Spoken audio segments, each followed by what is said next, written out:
Josh Brown, Resident Evil leaks be a leaking yet again. However, it's a bit of a contradiction from something that was in motion from a few weeks ago. But in theory, this is the right one this time. It's a little bit of a roller coaster ride, Scott Tilford, because over the past few weeks, a regular leaker and rumor giver, Dusk Golem / the Aesthetic Gamer, who, if you are familiar with our channel or his work, has been on the scene for a long, long time in regards to Resident Evil news. And it was hinted over the past few weeks that a remake of Resident Evil 1 was in development for 2026, but in a recent Twitter thread, Dusk Golem has come out and clarified what Capcom's plans for the franchise actually are, and they say in this tweet thread that Resident Evil 9 has been internally delayed to the end of 2025 or maybe even 2026, and won't be coming for a little while, so don't expect, according to them, any announcement on that front anytime soon. So it's probably not going to be at Sony's imminent showcase or showing up at Microsoft's or Summer Game Fest or anything like that. You to think. Maybe that is. But apparently they have also clarified that maybe not the next games, but the next remakes that are in development are Resident Evil Code Veronica and Resident Evil Zero. According to Dusk Golem, these are developed by two different teams. The Code Veronica remake is being helmed by the people who were responsible for Resident Evil 2 and Resident Evil 4, while the Zero remake is apparently being headed up by the team that gave us the Separate Ways DLC for Resi 4 and Resi 3, which we'll get into that later on. And the reason that I think we're talking about this today after so many back and forths is that it seemingly had a corroboration from Andy Robinson, who writes for VGC, which is an incredibly reliable news source. Every time VGC breaks something when it comes to their sources and things that are in development, they're honestly almost entirely spot on. So they've got an excellent track record, which seemingly reiterates what Dusk Golem has said in response to the Twitter thread where he said that Code Veronica and Zero were coming. Andy Robinson just replied and said, "Listen to this man." So it seems like those are the games that are in production, but we're probably not going to get them for a while, because Dusk Golem also clarifies that apparently the Code Veronica remake was only greenlit in 2022, which was 2 years ago, and the team was of course working on Resi 4 for that time as well. All this to say, Scott, we might have these two remakes coming. Do they mean anything to you? Well, the thing is, I really wanted them to do these. I feel like Code Veronica is like the overlooked, underrated installment in Resident Evil history that a lot of people grew up playing. There was that incredible opening cinematic for Code Veronica that at the time was just, look what a PlayStation 2 can do. And yes, that was 20 years ago, but I still care, damn it. And I like the idea of them going back to that. Using the RE2 remake team is the perfect phrase you could have given me. Because so far, as much as I liked RE4 remake, it was fine enough. RE3 was like whatever. Jill Valentine was the best thing about that. RE2 back in 2019 really felt like this is the raising the bar overall for what a next gen Resident Evil remake can be. And I like the idea of giving that team something like Code Veronica to have that sort of like lack of expectations around it and then be able to blow people away. I feel like Code Veronica is the one that is, like I said, the least talked about, but especially story wise has some of the biggest surprises. And I just look forward to the idea of that, at least right now. And it feels like it's in good hands. 100%. You know, I think that team, with their recent track record, has proved that they can knock these remakes absolutely out the park. I know that you're a bigger fan of 2, I'm a bigger fan of 4, but I think whichever one you're jumping in, you're going to have a great time with it. They've just proven that they know how to faithfully translate those games while giving them a modern spin that both complements the original and also can improve on it and be in conversation with it. I just think they're absolutely excellent. And Code Veronica is a game that I only played properly all the way through for the first time about 2 years ago. I'd always dabbled in it, but I could never quite get into it in the way that I wanted to. And for me, it's a game of two halves. I think the opening stretch is absolutely fantastic, but when you get into the latter half of it, I find there are a lot of roadblocks you can encounter that just make it a bit of a grueling experience to get through. A lot of backtracking, a lot of enemies that can lock you into kind of not insta-death scenarios, but scenarios you're completely unequipped for, if that makes sense. You can F yourself something terrible in most old-school Resident Evils. Yeah, you can, but I think Code Veronica, if maybe you agree with me, maybe you don't, I think playing through them all the other year, that was the one where I thought, I can easily see where this can be improved.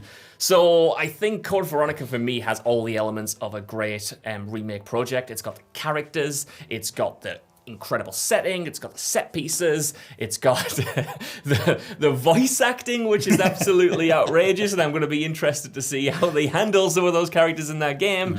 Looking at you, Steve. But it could be a really interesting project. However, I posit to you, Scott. Yes. I think it's interesting that they've chosen these two games, because these two games are, spin-offs and side stories after they have mostly stuck to mainline numbered installments. So going forward, I'm interested to know what their expectations sales-wise would be for Code Veronica and Zero, because you can imagine that they're not going to do as well financially as 2, 3, and 4, which have that kind of bigger appeal. But it's cool to see them get greenlit, because I love the idea of Code Veronica, and I think it, like you said, acts as a real good, strong foundation for a remake project. I tell you what's curious is that they're giving Resident Evil 0 to the RE3 team, and RE3 was the one that wasn't received as well. It kind of felt like it was glorified DLC. Could have worked as DLC.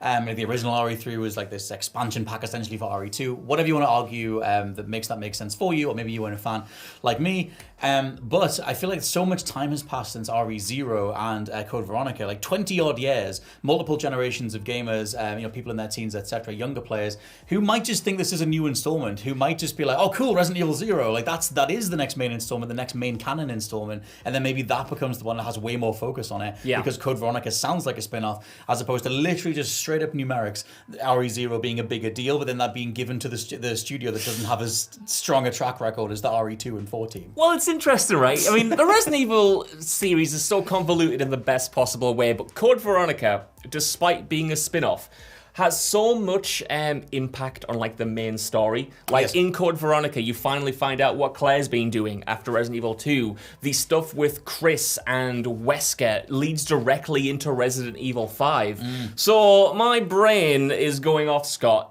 in that maybe Resi 5 is the long-term plan. Yes. But as you and I and many other Resident Evil fans have mentioned before, because they focused so much on Leon's story with 2, and then of course you had Jill in 3, and then you got 4 back to Leon, like we don't really know much about Chris, and we know even less about Wesker. He's turned up at the end of 4 and he's being mentioned. But I think doing 5 without Code Veronica, for like those new fans that you mentioned, they don't really know who Chris is, they know who Jill is, but they don't have that relationship between those two characters established in this new timeline. Whereas I think if you get Code Veronica in the mix before 5, you get to flesh out more about Claire, who obviously will return from 2, her relationship with Chris, then you have Jill established from 3, you get Chris's relationship with Wesker and Wesker's plan, and then you have that narrative foundation to eventually remake 5 and actually have it make sense and actually have the payoff to the story. Because I imagine if you just played 2, 3, and 4, and then you went into 5 without knowing any of the context, you'd be like, who are these guys? Well, that's the most exciting part about all this. If you're on board with the reboot kind of canonology that they've got going forward. Canonology? Let's coin it now. Whatever we're calling it, that idea of Capcom going back to various games that were received in different, amounts of positivity over the years. RE4, 5 is where certain fans started getting a bit sick of the action focus. But now going back to those games and having a more unified front in regards to the tone, in regards to character depictions, through lines of different stories and arcs and stuff, I really love that stuff because so far it's all been handled so well. In regards to even if you didn't like RE3, it still felt very purposeful. Like that version of Jill Valentine is the best one ever.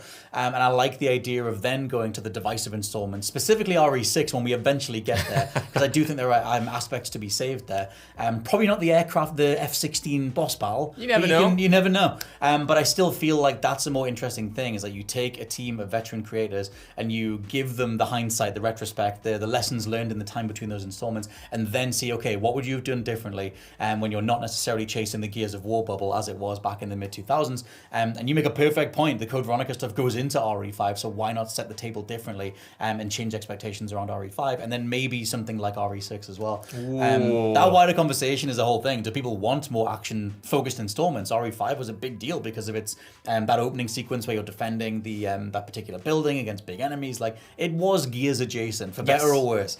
And at the time, I enjoyed it quite a lot. But I'm curious what they want RE5 and 6 to represent, whether it was chasing a fad or whether they can put more of an authored stamp on it and like do a really good, confident timeline. Like I said, the Wesker stuff is yet to be done properly in the new version. 100%, man. And I think that honestly makes Zero more of an anomaly, because I like that is also apparently getting the remake treatment.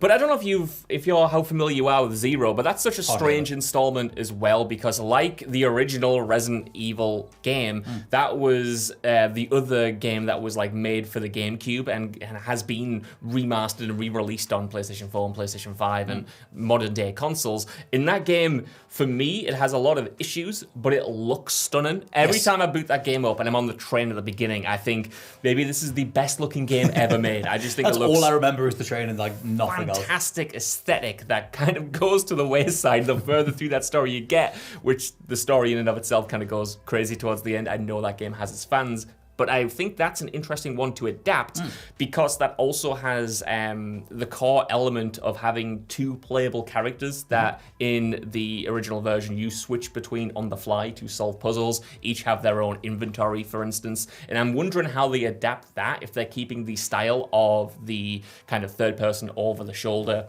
gameplay that they've established in 2, 3, and 4. Like, how will that character switching come into play? How are they going to adapt the story? Because I do find it fascinating that if this happens, Resident Evil 0 happens just before Resident Evil 1 and is kind of what happens to the team that is mentioned in the first cutscene of Resident Evil 1, but this will be our first introduction. So I just find it weird that we might end up with a reality where we have Resident Evil 0, Resident Evil 2, Resident Evil 3, Resident Evil 4, Code Veronica, and we're still missing that, for me, an integral part of number 1. Again, I think if Code Veronica is a lead into 5, 0 has to be a lead into 1, right? Because otherwise, that story, it connects, but it doesn't connect as directly as the others do, I don't think. No, well, the whole part of this sort of course correction on Dusk Goldman's part is the idea that a Resident Evil 1 remake isn't actually on the cards right now, which was something the various outlets led with for a good a good few years now. The idea that ever since the RE2 remake in 2019, you would get an over-shoulder remake of the original Resident Evil to modernize that or change it or do whatever the hell Capcom want to do with it to make it fit better with all these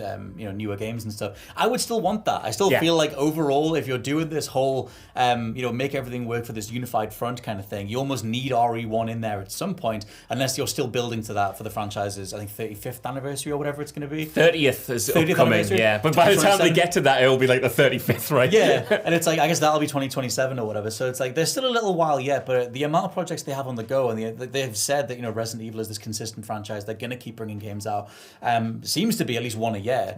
But those turnaround times are becoming 2 to 3 years to try and to get that track in front of them, and at this point, when they're tapping into Code Veronica RE0, like, I don't know what else they've got to tap into, unless you get remakes of something like Revelations. Are they going to do Dead Aim? I don't even know. I'd go for that. If they do Resident Evil Outbreak again, I would. That game, that makes more sense now. That has the coolest. It's just a personal tangent, Scott. I remember being in gaming shops when I was younger and seeing the cover art for it, which is just like a white background with the text and all the hands, and I used to think, whoa, this game is going to be the best thing in the world. Yeah, man. It wasn't. It was all right. But why not go back to those games? I just feel like the run that Capcom is on now, I know people are sick to an extent of remakes, but I like, as we've said many times before, that these remakes aren't supplanting the original games that they're making as well. Presumably, we're going to get Resident Evil 9 before we get any of these titles. So as long as Capcom can keep both trains a moving without sacrificing the quality or derailing one. Do you like my train? I really do. I think the Wallace and Gromit with the track. Put it all down. So far, this isn't that. These are two pristinely constructed tracks, so as long as they can keep both of those going and keep the momentum going and the quality high, I am fine with them remaking whatever they want. It's only when they start bringing in duds where we will question, I think, the whole endeavor.